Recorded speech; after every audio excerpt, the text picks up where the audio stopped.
महाभारत के अनुसार द्रौपदी सुंदर होने के साथ ही बहुत बुद्धिमान स्त्री रही होगी। जब भी पांडव कमजोर पड़े या उन्हें कोई निर्णय लेने में संकोच हुआ, द्रौपदी ने हमेशा एक पत्नी का कर्तव्य निभाया। वो ये बखूबी जानती थी कि उसे कब कितना और कहाँ बोलना है। महाभारत के सभा पर्व में मिले वर्णन के अनुसार इंद्रप्रस्थ में आकर राजा युधिष्ठिर ने राजसूय यज्ञ का आयोजन किया, जिसमें हस्तिनापुर से दुर्योधन अपने बंधु बांधवों सहित उपस्थित हुआ। इस यज्ञ में दूर दूर देशों के राजा महाराजा भी आए हुए थे।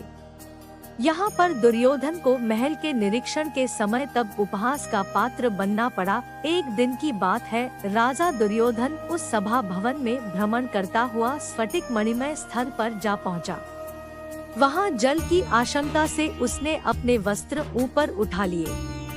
उसके बाद वह सभा में दूसरी ओर चक्कर लगाने लगा और एक स्थान पर वह गिर पड़ा।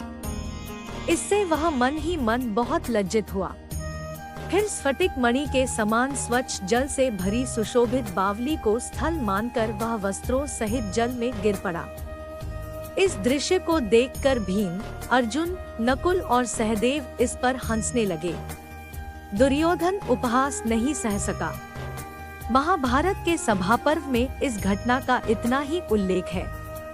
इस ग्रंथ में ये कहीं वर्णित नहीं है कि महारानी द्रौपदी राजा दुर्योधन को कहीं मिली और उन्होंने उनका उपहास किया। एक पत्नी को किस तरह अपने पत्नी धर्म का पालन करना चाहिए, इसका द्रौपदी से अच्छा उदाहरण नहीं हो सकता है। महाभारत में एक दृश्य है जहाँ सत्यभामा द्रौपदी से मिलने आई है और दोनों आपस में बातचीत कर रही है।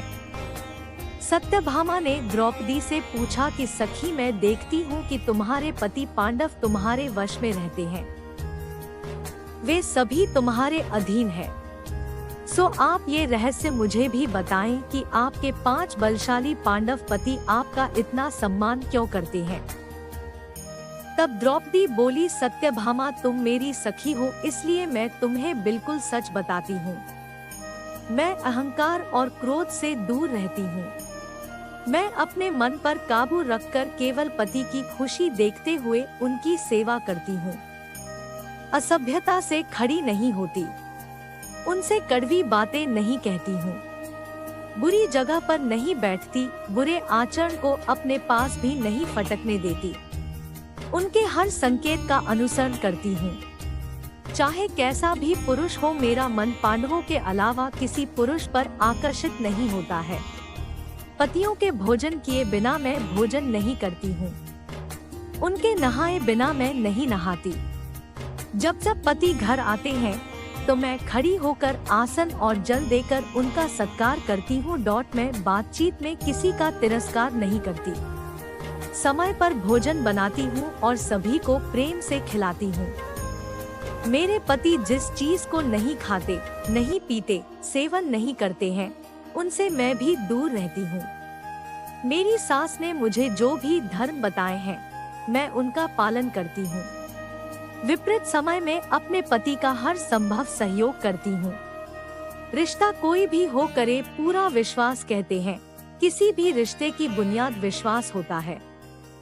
द्रौपदी का चित्रण हमें महाभारत में एक ऐसी पत्नी के रूप में मिलता है जो हर परिस्थिति में अपने पति पांडवों पर आंख मूंद कर विश्वास करती है। फिर चाहे पति द्वारा दाव पर लगाया जाना हो या जयद्रथ द्वारा अपहरण या कीचक का बुरी नजर डालना, द्रौपदी ने कभी अपना विश्वास नहीं डगमगाने दिया। एक बार की बात है, पांडव द्रौपदी को आश्रम में अकेला छोड़कर धौम्य ऋषि के आश्रम चले गए थे। उस समय सिंधु देश का राजा जयद्रथ विवाह की इच्छा से शाल्व देश जा रहा था। जयद्रथ और उसकी सेना उस समय धौम्य ऋषि के आश्रम के पास से गुजरे। जयद्रथ की नजर आश्रम के बाहर अकेली खड़ी द्रौपदी पर पड़ गई। वह उस पर मोहित हो गया। उसने द्रौपदी के पास जाकर पूछा, है सुंदरी, तुम कौन हो? तुम्हारा पति कौन है या तुम कोई दिव्य कन्या हो? जब द्रौपदी ने अपना परिचय दिया और कहा कि मैं महाराज द्रुपद की पुत्री कृष्णा हूँ और मेरे पति पांडव हैं, यह सुनकर जयद्रथ बोला कि उन पांडवों के पास कुछ भी नहीं है, वे अब वनवासी हो गए हैं। तुम मुझसे विवाह कर लो और महलों का सुख भोगो। द्रौपदी ने उसे धिक्कारा और कहा, वीर होकर ओछी बात करते हो, तुम्हें लज्जा नहीं आती? अरे दुष्ट, तू मेरे पति पांडवों को नहीं जानता, वे तेरी सेना को आसानी से परास्त कर देंगे। यह सुनकर जयद्रथ बोला, मेरे पास इतना सेना बल है कि मैं पांडवों को धूल चटा दूंगा। अब तुम्हारे सामने दो रास्ते हैं, या तो सीधी तरह से रथ में बैठ जाओ या पांडवों के हार जाने पर मेरे सामने गिड़गिड़ाने को तैयार हो जाओ। द्रौपदी ने कहा, मेरा बल, मेरी शक्ति महान है, मुझे अपने ऊपर विश्वास है, तुम्हारे जोर जबरदस्ती करने पर भी मैं तुम्हारे सामने नहीं गिड़गिड़ाऊंगी। एक रथ पर एक साथ बैठकर श्री कृष्ण और अर्जुन आएंगे। जब भीम तेरी तरफ गदा लेकर दौड़ के, जब नकुल और सहदेव तुझ पर टूट पड़ेंगे, तब तुझे पश्चाताप होगा। यह सुनते ही जयद्रथ द्रौपदी को घसीटने लगा। द्रौपदी ने उससे कहा, मेरे कुरुवंशी पति शीघ्र ही मुझसे मिलेंगे और तुझे परास्त करेंगे। जब पांडव फिर से आश्रम पहुँचे तो दासी ने उन्हें बताया कि जयद्रथ ने द्रौपदी का अपहरण कर लिया। यह सुनकर पांचों पांडव द्रौपदी की खोज में निकल पड़े।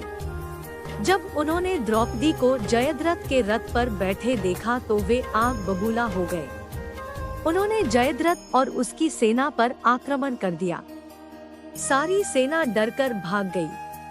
अपनी सेना का यह हाल देखकर जयद्रथ ने द्रौपदी को रथ से उतारा और भाग गया।